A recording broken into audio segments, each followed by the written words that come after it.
Hello friend, आपका फिर से स्वागत है जीके फाइन ट्रिक में। आज हम लोग ब्रिटिश गवर्नर के नाम क्लास चौथा लेके आए हैं, पचमा लेके आए हैं, जो कि आज दो टॉपिक लेके चले हैं जो कि एग्ज़ाम के पॉइंट ऑफ व्यू से बहुत इंपॉर्टेंट है।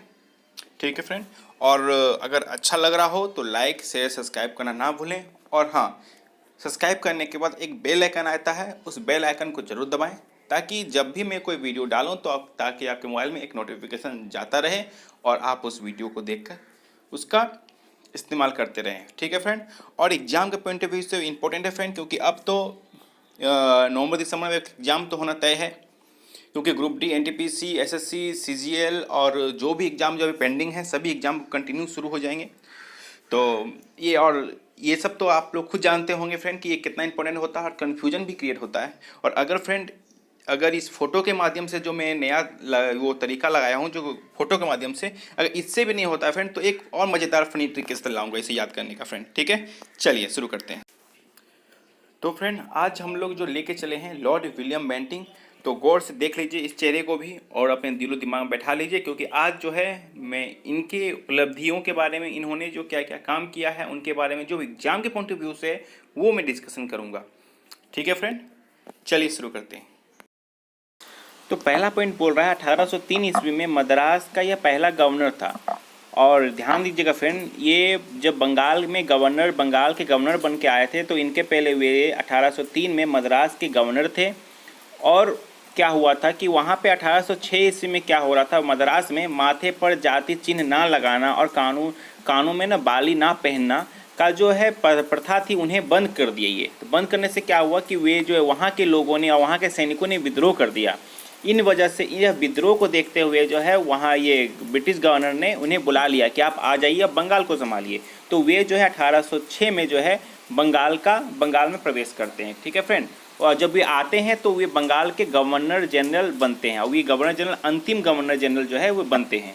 ठीक है, वही नेक्स्ट पॉइंट बोल रहा है कि 1806 में वेल्लोर में सिपाही विद्रोह हुआ था। ठीक है फ्रेंड, पता चल गया कि सिपाही विद्रोह क्यों हुआ था, क्योंकि वहाँ पे जो है जाति चिन्ह नहीं लगाना है माथे पर और कान में बाली नहीं पहनना है इनकी, इसके लिए जो है वहाँ पे विद्रोह हो रहा था। ठीक है, चलिए ये तो समझ में आ गया। और हाँ, ध्यान दीजिएगा 1806 में उन्हें बुला लिया गया था, मगर तुरंत उन्हें जो है बंगाल का गवर्नर बनाया नहीं गया था।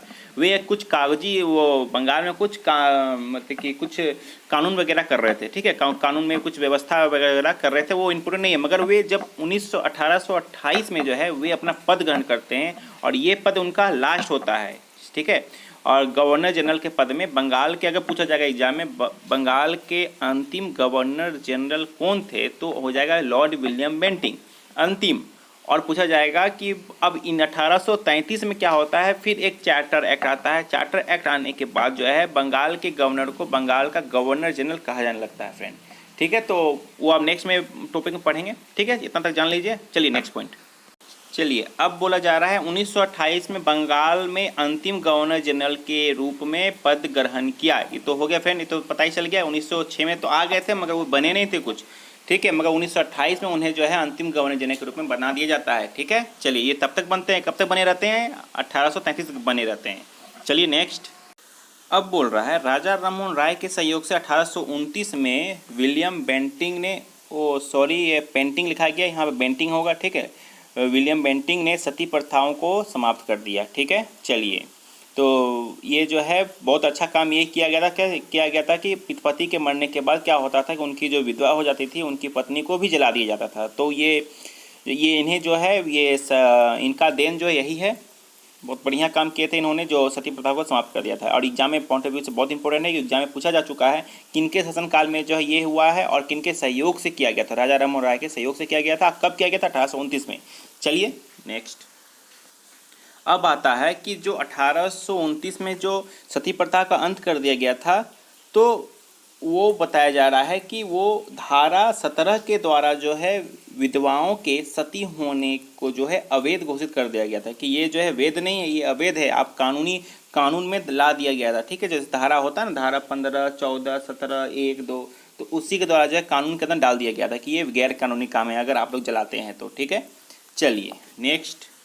अब बोला जा रहा है कि 1833 ईस्वी में चार्टर एक्ट लाया गया। ठीक है, इस चार्टर एक्ट के तहत ध्यान दीजिएगा मेरे शब्दों को, इस चार्टर एक्ट के तहत जो बंगाल के गवर्नर जनरल थे उन्हें अब भारत का गवर्नर जनरल बना दिया गया। इसका मतलब ये हुआ कि अंतिम बंगाल के अंतिम गवर्नर जनरल कौन थे? William Bentinck. और भारत के प्रथम गवर्नर जनरल कौन थे? उनके अंतिम और इनके प्रथम हो गए विलियम बेंटिंक। तो ये ध्यान दीजिएगा, अंतिम वो थे और प्रथम भी यही थे, क्योंकि अंतिम इन्हीं के शासनकाल में खत्म हुआ और शुरू भी इन्हीं के शासनकाल में हुआ। ठीक है, तो एग्जाम के पॉइंट ऑफ व्यू से ये भी इंपॉर्टेंट है।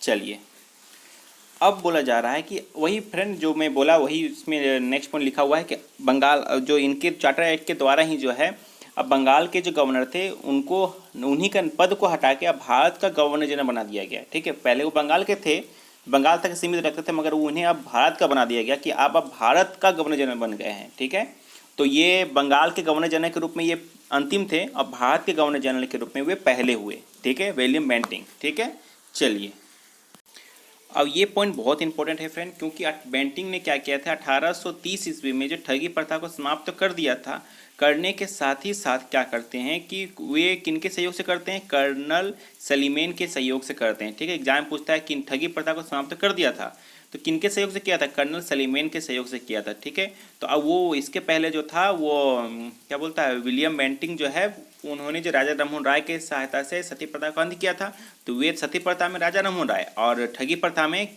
कर्नल सलीमेन के सहयोग से। ठीक है, तो ये जो है ठगी प्रथा था क्या? तो ये था कि उस टाइम जो है ये एक बहुत बड़ी संस्था थी ठगी लोग को।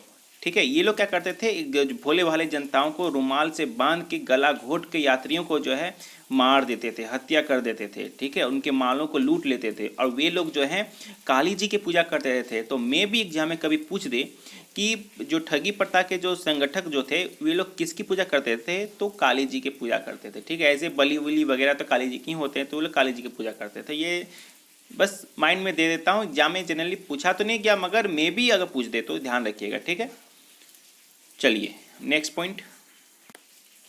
अब नेक्स्ट पॉइंट बोला जा रहा है कि ये कोलकाता में जो है मेडिकल कॉलेज की स्थापना हो गई थी। ठीक है, 1835 में जो मेडिकल कॉलेज की स्थापना कर दिया गया था। ठीक है, किसने किया था? विलियम बेंटिंक ने किया था। कब किया था? 1835 में किया था। ठीक है, ये भी एग्जाम के पॉइंट ऑफ व्यू से बहुत इंपॉर्टेंट है कि कोलकाता में मेडिकल कॉलेज की स्थापना किसने की थी? तो विलियम बेंटिंक ने किया था। कब किया था? 1835 में किया था। ठीक है, चलिए नेक्स्ट।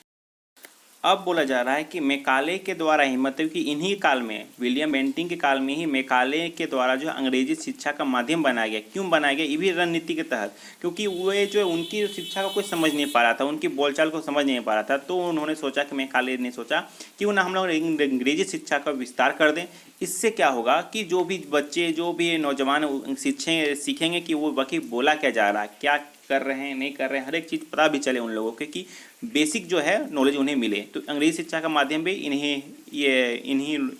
इन्हीं लाया था। ठीक है, उसके बाद क्या होता है, मैकाले द्वारा ही कानून का वर्गीकरण भी होता है। अब ये फ्रेंड इसमें कन्फ्यूजन कीजिएगा कि वर्गीकरण क्या होता है। वर्गीकरण मतलब बढ़ा दिया गया कानून का दायरा। पहले, इसके पहले जो अब जब चार्टर एक्ट जब मैं पढ़ाऊँगा, जो हर एक चार्टर एक्ट बताऊंगा कि 1773 में क्या था, 1773 में क्या था, 84 में क्या हुआ, 1833 में क्या हुआ। तो फ्रेंड ये चार्टर एक्ट इसी के तहत जो है, तो पहले गवर्नर जनरल का जो कार्यकाल परिषद जो थे उनकी संख्या 3 थी, मगर एक चौथा को ला के जो है चौथा भी ला दिया गया। ठीक है, चौथा जो थे वे कौन थे? यही मैकाले ही थे। तो ये इन्होंने ही वर्गीकरण किया था। ठीक है, चलिए नेक्स्ट पॉइंट। अब बोला जा रहा है कि शिशु बालिका की हत्या पर प्रतिबंध लगाया था। सही बात है फ्रेंड, उसमें बालक होते थे तो उन्हें कुछ नहीं करते थे, मगर बालिका होते थे तो उनकी हत्या कर दी जाती थी। क्यों हत्या की जाती थी फ्रेंड?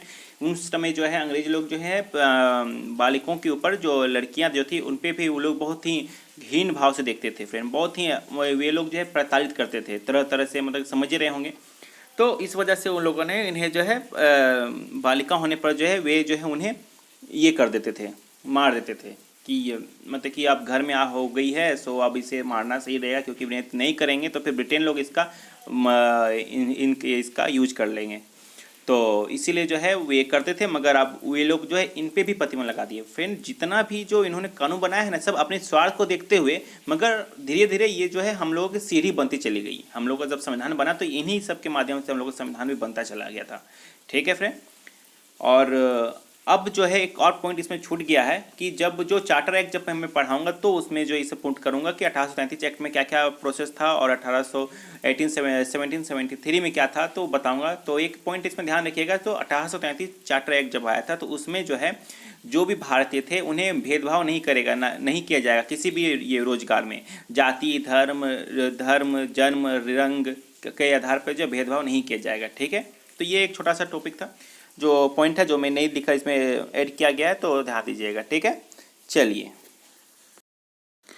अब गौर से भी इस फोटो को देख लीजिए। ये हैं चार्ल्स मेटकाफ, 1835 से 36, मात्र 1 साल का शासनकाल था, तो ज़्यादा तो इनके बारे में कुछ होगा नहीं। 1-2 पॉइंट है जो कि एग्जाम के पॉइंट ऑफ व्यू से जो इंपॉर्टेंट है वो मैं लेके आया हूँ। और फ्रेंड अगर अच्छा लग रहा हो तो लाइक शेयर सब्सक्राइब करना ना भूलें और बेल आइकन जरूर दबाएं, ताकि जो भी मैं अगर वीडियो लाऊँ तो आपको जो वो वीडियो मिलता रहे फ्रेंड। ठीक है, अब ये जो है ये प्रोसेस बहुत ही सिंपल तरीका है फ्रेंड, फोटो के जरिए आप ध्यान में रखिए और उनके बाद जो है आप इसको याद करते चलिए। ठीक है, चलिए इनका टॉपिक लेके चलते हैं। अब इसमें बोला जा रहा है कि इन्होंने प्रेस से जो प्रतिबंध लगा हुआ था कि एक दायरे में रहिए, ज़्यादा आप प्रचार नहीं कर सकते हैं ना उनके खिलाफ बोल सकते हैं, तो वो जो भी था प्रतिबंध हटा दिया।